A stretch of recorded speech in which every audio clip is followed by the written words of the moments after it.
to my week 31-32 bump date. For week 31, baby was the size of a foam finger.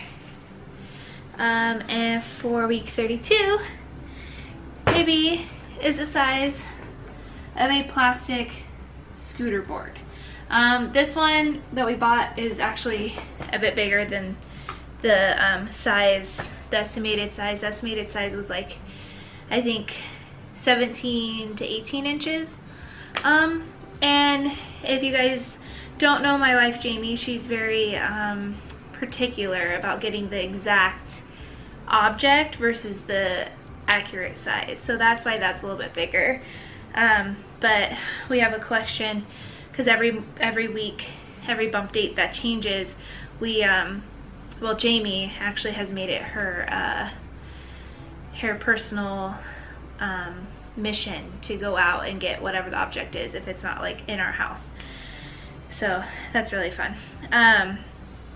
How I've been feeling very hormonal and moody. I get kind of snappy a bit, and things irritate me a lot more, and I've been experiencing leg cramps on and off throughout the nights. What's helped is drinking water helps with the leg cramps like a lot, so I just make sure like throughout the days I'm staying hydrated. I know I did not drink enough water if I wake up in the middle of the night with a leg cramp, so then the next day I focus on drinking more water. And then for the hormonal moodiness, I've been avoiding annoying situations, or I try to avoid them. You know, like being pregnant and hormonal is not always easy because sometimes just the small ridiculous things piss me off. So I don't know. These weeks, what we've learned about baby is he should be rotating into birthing position, which is head down. He might weigh about 4 pounds for week 32. Week 31, he would have been about 3.5 is what the app is estimating.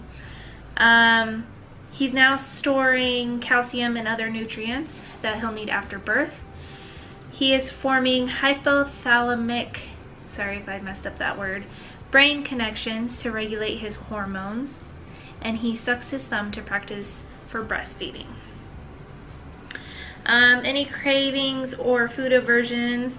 I've been eating a lot of ice. I don't know if it's really a craving, but it's just I'm getting water, you know, like I'm staying hydrated that way, and I'm not like consuming like ice cream and popsicles and stuff. Like I'm not consuming as much sugar, so I've really been focusing on like it's a nice way to cool myself down, is munching on ice and getting my water intake. I still like shaved ice or whatever, like that's definitely what I've been eating a lot of. And then chicken and rice. I've had a lot of like teriyaki chicken bowls or like chicken fried rice or whatever. I don't know, I guess it's just what's been sounding good for dinner. Our celebration, well, for week 31, our celebration was our baby shower. If you did not see that vlog, go look at it. We had the cutest baby shower that our friends threw for us, and we're so thankful for them. And for week 32, we got to celebrate Morgan and Val's baby shower, which was also the cutest baby shower. Their baby shower, they're having a girl, so theirs was just super adorable. We're so glad that we got to make that little trip out there and celebrate with them, you know, them bringing in their baby girl. So, and we'll be doing a shower haul coming up soon, and some unboxing of gifts that we've received and whatnot that we want to share with you guys. And then for this week, our number game is 32 choices we're happy we made during this journey. We obviously split it up 16 each. Jamie chose 16 choices she made, and I chose 16 that I made. Some of them, as I was reading, are kind of the same, but it's 16 each. So with my choices, number 1 was choosing our fertility doctor. I absolutely love the clinic that we chose to go to. I loved our coordinators. I loved our doctor. It was just an amazing experience. Number 2 was leaving the gender of our transferred embryo a surprise. So because we did PGS testing with our embryos, we had the option to choose or know the genders of the embryos. We both agreed that we didn't want to know until our baby was at a viable stage in pregnancy, and then we would do our gender reveal, which if you didn't see that vlog, go check it out. It was super fun. The theme was bows or arrows. And then number 3 is choosing our OB. He's been amazing through this whole process. We both absolutely love him and love his staff. And number 4 is going to the chiropractor once a week. So I had been complaining about back pain for a long time during this pregnancy, like once my body started changing and stuff. And finally, like, I just made an appointment with a chiropractor, and I've been going once a week since, and it's been one of the best decisions that I've made. Number 5 was doing a 4D ultrasound. We were both kind of like, that's a little weird, but it's kind of cool. We both really enjoyed it, and we also vlogged that experience and shared pictures. And I think we actually shared, we shared the actual video too. So that was really fun for us to kind of get to see more of the baby's features. Number 6 was, for me, is sharing our experience on YouTube. It's just, we've gotten quite the amount of love and support from you guys, and we just have a community on here that we love, and we've just made like such good friends, I feel like, through YouTube. And so I really have enjoyed sharing our experience on here, and plus we have like a digital journal or video journal of this whole journey, which is really cool that we personally get to look back on. Number 7 is our nursery theme. Guys, we're getting so close to doing our nursery reveal. There's just a few little things that need to fall into place, and then we get to share that with you guys, and we're so excited. Number 8 is doing prenatal yoga. I don't do that as much as I should, but every time I do it, I do not regret doing it. Number 9 is deciding to announce his name with his birth. We're pretty set on a name. We both are clear that it could possibly change, but we feel really confident about waiting until he's born and announcing his name with his birth. Number 10, doing a maternity shoot. So that's scheduled and that's coming up, and I'm excited to see how those turn out, just to have that, have that moment documented, and to be able to look back on those in time, I think will be really great, and I'm excited to share those with you guys as well. Number 11 is purchasing a pregnancy pillow. My pregnancy pillow has been my best friend the last few months. Number 12 is surrendering. I'm a pretty independent person. I'm a pretty, like, I'll do it myself or let me do it. But I've surrendered, and I've let Jamie really kind of take care of me, and she's really picked up a lot of slack around the house on top of doing her school and work. So that's been like amazing of her to do, and I'm so grateful for her. But just like listening to my body and like allowing myself to just be like, okay, breathe, because you can't do a lot of the things that you want to be doing anyways. Number 13 is planning our baby moon. That is coming up next weekend. Yeah, and so I'm really excited about that we're just going to take the time just to enjoy each other's company. We're doing a little staycation since we live here in Vegas, so that will be really fun. Number 14 is taking classes. So I did not think I wanted to take any classes. Jamie really pushed for it, and I was like, okay, like, let's do it. So we've taken a natural birthing class, we've taken a baby basics class, and we have a breastfeeding class coming up, and I'm actually really glad that we took those classes. I feel like both of us absorbed a lot of information to really support us in becoming new parents. And along with that, number 15 is reading baby books. We've had a lot of good books suggested to us. We read Baby Wise, We read another book that I don't remember the title, and I'm really sorry, pregnancy brain. Number 16 is purchasing necessities before fun things. So right away we started buying like diapers.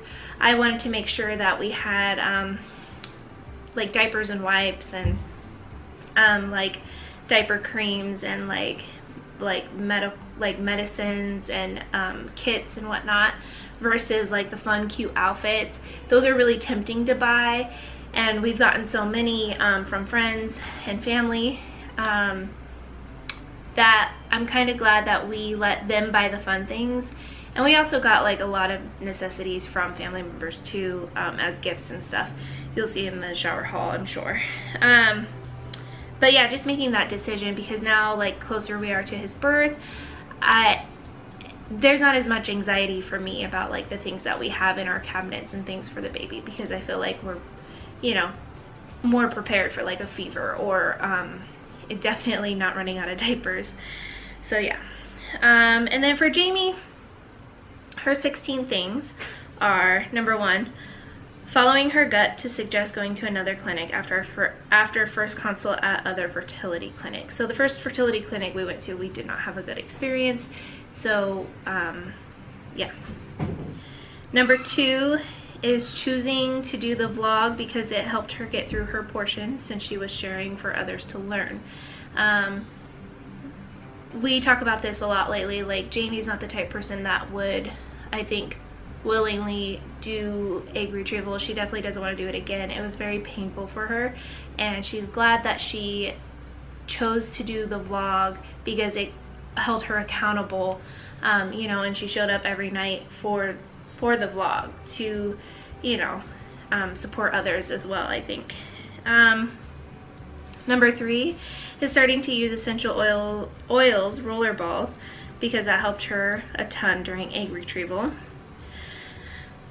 Number 4 is choosing to buy diapers early on so we could stockpile them. Number 5 is getting pregnancy pillow for me before I needed it, because it seems to be a good idea to help with the back pain. Number 6, not picking the gender and finding out by a gender reveal. Number 7, getting up to get me cereal so that I wouldn't start all of her days with me throwing up. There for a while, when I had really bad morning sickness, like the moment my feet hit the floor, I'd have to run to the bathroom. So I was literally served breakfast in bed at very early hours of the morning by my wife. It was a lifesaver, and bless her heart, she can't stand throw up. The fact that I even said that word and she's editing this vlog, she's gonna like be like, oh my god. But for me to avoid that, and for her to avoid the panic that throwing up causes. Number 8 is choosing to do a training for Toby so that he is able to have some understanding and ability to listen before baby comes. We've been training him for like a month now, maybe almost 2. I think he's definitely picked up on some things, and we've seen a shift in him where he's a little bit calmer, not much, but a little bit, and he is picking up on commands and things, so it will make it a little bit easier to bring a baby home to him kind of having the ability to listen to us. Number 9 is letting the animals in the baby room so they get familiar with him. The animals definitely know something's up, but we're letting them know that like they can come into his room with permission. They sniff his stuff, like, you know, they're not going to be excluded from time with him or where he lives, because this was their house first, and they were our first babies. So we're just welcoming a new family member, and he's not a furry one. So there's a little bit more of there's a little bit more limitations to that. Number 10 is buying the size of the baby every Saturday so I can take a picture. This is going to be a really cool Bumpdate book printed. Number 11, buying things weekly for the baby so the expense wasn't as heavy toward the end. Setting that budget and making it happen. So yeah, we kind of like from the beginning made decisions like, okay, what would be really good to buy right now? You know, what can we save money on, versus like waiting until like after our shower and be like, oh my goodness, we still have to purchase like this, and this. And you know, because we had a lot of people who actually were like, you should just wait for your shower, like people are gonna spoil you, which people did spoil us. But I think we're both grateful that we didn't wait till like 8 weeks before the baby's born to really purchase some of the things that we wanted or that we needed for the baby. Number 12 is getting blackout curtains for our room so that we can sleep, and it darkens the room better when baby will be in the room with us. Our room gets really bright. We're right towards where the sun's coming up in the morning, so it also keeps the room cooler because we live in Vegas. The heat's really bad, so getting the blackout curtains helps our room stay cooler through the morning. Number 13, choosing to use a bassinet in the room and not have the baby in the bed sleeping. We both really agree with having him sleep in the bassinet, and we're not going to transition him to his room quite like right away, just because I will be breastfeeding, and when he's younger he'll need to be eating a lot more, and as I'm recovering from birth, going up and down the stairs to the nursery just wouldn't work out the best. So having him in our room in the bassinet is what we've decided. Number 14, buying the outlet. We haven't used it yet, obviously, but she's glad we invested in this. Number 15, subscribing to Honest brand diapers. They're cute and also should be good for the baby's skin. We've heard nothing but great reviews about Honest, and we're excited to give them a try. We've already gotten quite a few adorable prints. And then number 16, choosing to use Draft for baby clothes. It smells so good. Yes, we actually use sensitive laundry soap anyways for Jamie's skin. But I liked the idea of getting something a little bit different for the baby laundry, and I like that it kind of has a scent to it for our animals, and the smell is literally addicting. And if you're a hormonal pregnant woman who has a baby on the way and you're just so excited for your baby, oh my goodness, the smell is so intoxicating. So that is the 16 things, or the 16 choices we've made that we're happy that we made through this journey. And now it's time to show you my bump. So, guys, there it is. It's popping out more and more. It feels like, even though like my app said that I should be done growing mostly, but I feel like that's kind of a lie because it took my stomach forever to grow, and I'm just now really popping out. So I think it's still gonna grow a little bit more in the next few weeks before baby's here. But yeah, so thank you for watching my week 31-32 bump date, and subscribe to our channel if you have not yet. You can follow us on Instagram at the Pal Tribe, see my bump date pictures every week on Saturdays, and also follow us on Twitter for random updates. Thanks guys, bye.